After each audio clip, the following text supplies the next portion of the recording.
Hello दोस्तों, स्वागत है आपके अपने YouTube channel AK Study Road में। आप सभी दोस्तों का मैं मिन शुक्ला बहुत बहुत स्वागत करता हूं। जी हां दोस्तों, आज की इस वीडियो में हम चर्चा करेंगे बीए फोर्थ सेमेस्टर के सभी छात्र छात्राओं के लिए जिन्होंने भूगोल ले रखा है।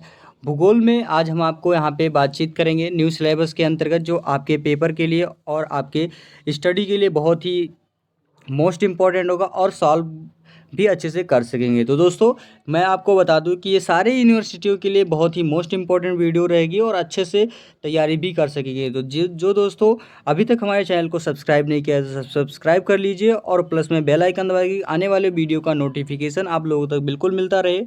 और दोस्तों, आज के इस वीडियो में हम कुछ नए जो आपके सिलेबस के अंतर्गत होगा, सिलेबस का एक एक पॉइंट बता देंगे और आपके पेपर में जो प्रश्न आने वाले होंगे वो आपको यहाँ से आपको क्लियर भी हो जाएगा और सिलेबस के अनुसार आपको तैयारी करने में आसानी हो जाएगी। और सबसे बड़ी बात ये हो जाएगा कि आपको कौन से बुक लेने हैं भूगोल के, वो आपको क्लियर हो जाएगा। तो दोस्तों, इस तरीके से आपको तैयारी करने में और अच्छे से पढ़ाई करने में बहुत ही सॉल्व आपको समझ में आएगा, माइंड आपका सेट हो जाएगा और अच्छे से तैयारी भी कर लेंगे। तो दोस्तों, इसी के साथ बने रहे वीडियो के अंत तक, क्योंकि आज की क्लास में ये चीज़ें आपको समझने में और अच्छे से तैयारी करने में मज़ा आएगा और आप पढ़ने में भी अच्छे से। जी हाँ दोस्तों, तो आज के इस वीडियो में हम बात करेंगे आपका सॉल्व, यानी कि जो आपका सिलेबस होगा। सिलेबस कुछ इस तरीके से आपका दिया जाएगा। यहाँ पे BA second year semester fourth होगा। थ्योरी आपकी जो क्वेश्चन है यानी कोर्स आपका है। यहाँ पे आपका प्रोग्राम क्लासेस होगी और डिप्लोमा आपका बताइए, ईयर आपका सेकंड है, सेमेस्टर आपका फोर्थ है। इस तरीके से आपका दिया जाएगा। सब्जेक्ट आपका ज्योग्राफी का है। कोर्स कोड जो आपका दिया जाता है, यानी कि जो पेपर कोड दिया जाता है, वो ये आपका पेपर कोड निर्धारित किया जाएगा। उसके अंदर फिर आपका जो टाइटल है यानी कि आपका सब्जेक्ट है वो इकोनॉमिक ज्योग्राफी होगा। बहुत ही मोस्ट इंपॉर्टेंट है इकोनॉमिक ज्योग्राफी। ये सबसे मोस्ट इंपॉर्टेंट ज्योग्राफी है और सबसे हार्ड ज्योग्राफी है, तो इसको आपको अच्छे से तैयारी करना पड़ेगा। जी हाँ दोस्तों, मैं आपको बहुत ही जल्दी ही इसमें से आपका मॉडल पेपर भी सॉल्व कराएंगे और जो आपके लॉन्ग आंसर के पेपर होंगे उसके भी आपको यहाँ पे सॉल्व करा देंगे। अब इसमें आपका देखिए कोर्स लर्निंग आउटकम्स, ये इस तरीके से आपके सारे कुछ तथ्य यानी कि इंपॉर्टेंट फैक्ट दिया जाएगा। इसमें से आपका ये सारे डिफाइन मीनिंग हो जाएगा, कॉन्सेप्ट, अप्रोच, इकोनॉमिक ज्योग्राफी आएगा, रिसोर्स डिस्कशन। तो इस तरीके से आपके सारे एक एक तथ्य दिए जाएंगे। उसके बाद में फिर आपका आ जाएगा इसमें आपका कि जो मार्क्स वगैरह दिए गए हैं यानी कि किस तरीके से आपके हैं। यहाँ पे आपका देखिए मैक्सिमम मार्क आपका जो दिया जाएगा वो 25 नंबर आपका प्रैक्टिकल का होगा और जो 75 नंबर दिया जाएगा वो आपके पेपर के होंगे। तो किस तरीके से आपका होगा, इनमें आपका जो मैक्सिमम यानी कि पासिंग मार्क भी आपको दिखा देगा कि पासिंग मार्क आपका कम से कम 40 नंबर होना चाहिए यहाँ पे। उसके अंदर फिर आपका दिया गया है इसमें यूनिट फर्स्ट से आपका आएगा कि meaning, concept and approaches of economic geography, agriculture region of the world यानी कि ड्रावेंड व्हिटलसी।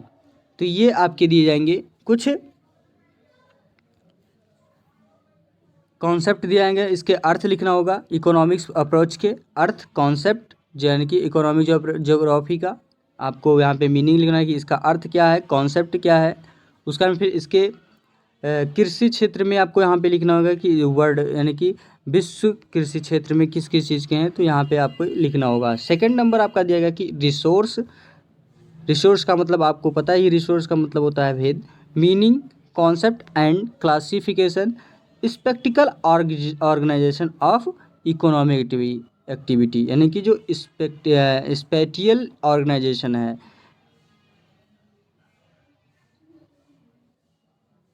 अब यहाँ पे जैसे दिया गया है कि स्पेटियल ऑर्गेनाइजेशन ऑफ इकोनॉमिक, यानी कि कहा गया कि आर्थिक गतिविधियों का स्थानिक संगठन, आर्थिक गतिविधियों का स्थानिक संगठन का अर्थ लिखिए। उसका फिर आपका कॉन्सेप्ट यानी कि इसका अर्थ लिखिए, इसके कॉन्सेप्ट लिखिए, इसके भेद लिखिए। उसका फिर आपका इसका संसाधन लिखिए। तो इस तरीके से आपका सेकंड नंबर यूनिट दिया गया है। थर्ड नंबर आपका यूनिट दिया जाएगा कि इकोनॉमिक ऑर्गेनाइजेशन ऑफ स्पेस यानी कि इकोनॉमिक यानी कि आर्थिक संगठन। अब जैसे आपका आ गया इकोनॉमिक ऑर्गेनाइजेशन ऑफ स्पेस यानी कि अंतरिक्ष का आर्थिक संगठन, यानी कि इसके फॉरेस्ट्री कौन से हैं, फिशिंग क्या है, एंड मीनिंग एक्टिविटीज़ यानी कि फिशिंग और इसके मीनिंग एक्टिविटीज़ यानी कि इसके क्रिया के बारे में लिखना होगा। फिर आपका आता है यूनिट नंबर 4। यूनिट नंबर 4 आपका दिया है कि agriculture typologies agricultural land of use model JH100 यानी कि इन JH100 की जो एग्रीकल्चर टॉपिकल है एग्रीकल्चरल टाइपोलॉजीज़। तो इस तरीके से आपको एग्रीकल्चर टाइपोलॉजी के जो एग्रीकल्चर का लैंड है इसके मॉडल क्या हैं, तो ये JH100 जी के द्वारा जो दिया गया है उसके बारे में यहाँ पे आपको लिखना है।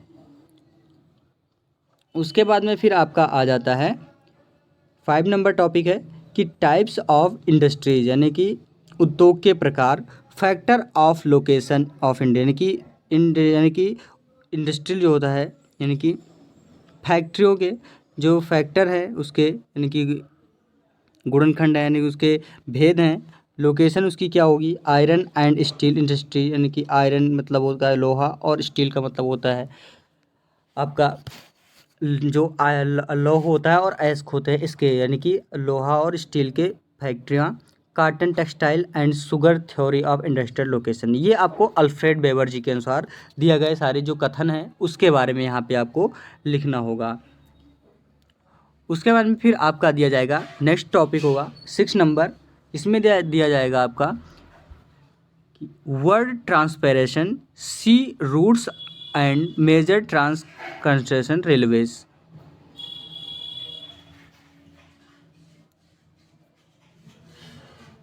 अब यहाँ पे आपका 6 नंबर जैसे आपका बताया जा रहा है यहाँ पे आपको कि जो वर्ड है world transportation sea routes and major transcontinental railways यानी कि जो क्या है कि जो विश्व की परिवहन हो गया उसका में समुद्री आपके समुद्री रोड हो गए उसके प्रमुख यानी कि उसके प्रमुख आपका ट्रांस कॉन्टिनेंटल रेलवे हो गए। तो आपको यहाँ पे 3 चीज़ों के आपके रूट्स उसके माप और इनकी लंबाई कितनी है उसके बारे में यहाँ पे आपको विश्व के बारे में लिखना होगा।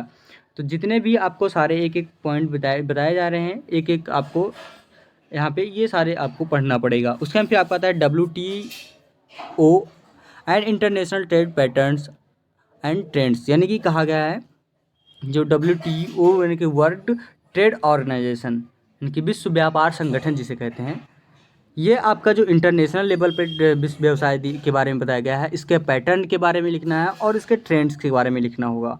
यानी कि आपको WTO को अलग से चैप्टर में पढ़ना पड़ेगा। उसके बाद में फिर आपका आता है 8th नंबर जो आपका बताया गया है वो effect of globalisation and developing countries यानी कि जो ग्लोबलाइजेशन है यानी कि ग्लोबलाइजेशन इनकी जो इफ़ेक्ट है और डेवलपिंग है देश के जो डेवलपिंग कंट्रीज़ हैं यानी कि देश हैं उसके बारे में यहाँ पे आपको ये सारी चीज़ें पढ़ना पड़ेगा। तो इस तरीके से आपको अलग अलग तरीके से सारे पढ़ने पड़ेंगे। यानी कि फर्स्ट यूनिट में आपका निर्धारित किया गया है कि meaning concept and appropriate economic geography agriculture region of the world, ये आपके आते हैं डेरवेंट व्हिटसेल्डी के अनुसार। ये आपको महोदय ड्यूरेंट व्हिटेल्सी जी के अनुसार आपको यहाँ पे इकोनॉमिक ज्योग्राफी के बारे में यानी कि इकोनॉमिक ज्योग्राफी किसे कहते हैं, इसके मुख्य तथ्य क्या हैं, इसके कॉन्सेप्ट क्या है, मीनिंग क्या है, ये सारी चीज़ें आपको यहाँ पे लिखना पड़ेगा। तो ये लिखना क्या पड़ेगा, इसको आपको पढ़ना भी पड़ेगा और इसके बारे में आपको लिखना है पड़ेगा पेपर में। तो इस तरीके से आपको तैयारी करने का आसानी से मिल जाएगा। और जो इसके जो मुख्य लेक्चर्स हैं इनमें से 8 आपको लेक्चर्स मिलेंगे। जो 8 लेक्चर होंगे तब जाके आपका इसको क्लियर होगा। 8 लेक्चर होंगे, 8 लेक्चरों में से आपके सारे पॉइंट्स क्लियर होंगे।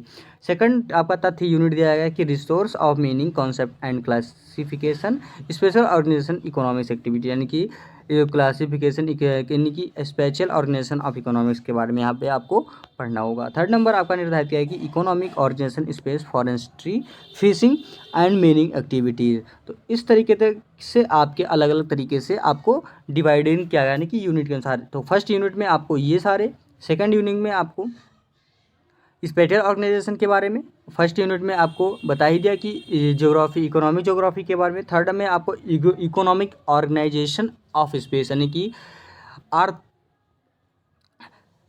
यहाँ पे आपको अंतरिक्ष आर्थिक संगठन के बारे में यहाँ पे आपको पढ़ना होगा। तो इस तरीके से अलग अलग यूनिटों में अलग अलग तरीके से आपको डिवाइड किया गया है। 4 नंबर में आपका क्या किया दिया है, हमें एग्रीकल्चर के बारे में पढ़ना होगा। जो एग्रीकल्चर में जे.एच. ह्यूनन जी के कुछ यहाँ पे आपको कथन दिए जाएंगे, उसको वहाँ पे आपको पढ़ना होगा। 5 नंबर में आपका दिया गया टाइप्स ऑफ इंडस्ट्रीज, यानी कि यहाँ पे आपको जाएगा कि जो इंडस्ट्री है, इंडस्ट्री के प्रकार के बारे में यहाँ पे आप पढ़ना है, इंडस्ट्रियों के बारे में पढ़ना होगा। फिर 6 नंबर आपका था वर्ड ऑफ ट्रांसपोर्टेशन, ट्रांसपोर्ट के बारे में यहाँ पे आपको पढ़ना होगा। फिर वर्ल्ड ट्रेड ऑर्गेनाइजेशन के बारे में 7 नंबर में आपका आ जाता है वर्ल्ड ट्रेड ऑर्गेनाइजेशन के, कि WTO के बारे में, जो वर्ल्ड यानी कि विश्व व्यापार संगठन है उसके बारे में। फिर 6 नंबर दिया है कि effect of globalisation and developing countries, जो हमारा ग्लोबलाइजेशन है उसके, यानी कि ग्लोबलाइजेशन का प्रभाव उसको, और इसका जो डेवलपिंग कंट्रीज के अनुसार जो है, इसके ऊपर जो हमारा देश, कितने देश इस पर ग्रो कर रहे हैं। तो इस तरीके से सारे आपको एक एक टॉपिक आपको यहाँ पे करने होंगे। तो दोस्तों आज के वीडियो में ये आपका कुछ मैं आपको यहाँ पे बताने का प्रयास किया हूँ। अगली वीडियो में हम आपको कुछ नए फैक्ट और आपको मॉडल पेपर भी सॉल्व कराएंगे, जो आपके पेपर के संबंधित सारे प्रश्न होंगे। तो बहुत ही जल्द आपको 4th सेमेस्टर के सारे पेपर तैयार करा दिया, पेपर आपको तैयारी कराया जाएगा, और सारे आपको एक एक प्रश्न और एक एक पॉइंट के अनुसार सारे आपको क्लियर किया जाएगा। तो दोस्तों बने रहे वीडियो के अंत तक, क्योंकि ये सारे जो तथ्य हैं वो आपको बार बार नहीं बताया जाएगा, क्योंकि वीडियो के माध्यम से मैं आपको केवल ये सारी चीज़ें, इसके जो टॉपिक है वो हमने आपको बताया है, और आपके जो कुछ पॉइंट छूट गए थे उसके बारे में यहाँ पे हमने आपको बताने का प्रयास किया है। तो इसी के साथ दोस्तों अगली वीडियो में हम आप लोगों के साथ फिर से उपस्थित होंगे। धन्यवाद दोस्तों, जय हिंद। और आपको बस एक छोटा सा मेहनत करना पड़ेगा, एक लाइक दबाना होगा और एक सब्सक्राइब का बटन दबाना होगा। बस आपका सारा पॉइंट, हमारे जितने भी आपके पढ़ाने का प्रयास करता हूँ वो आपका क्लियर होता जाएगा, और आपको अच्छे से अच्छे वीडियो आपको मिलती रहेंगी। तो धन्यवाद दोस्तों, जय हिंद।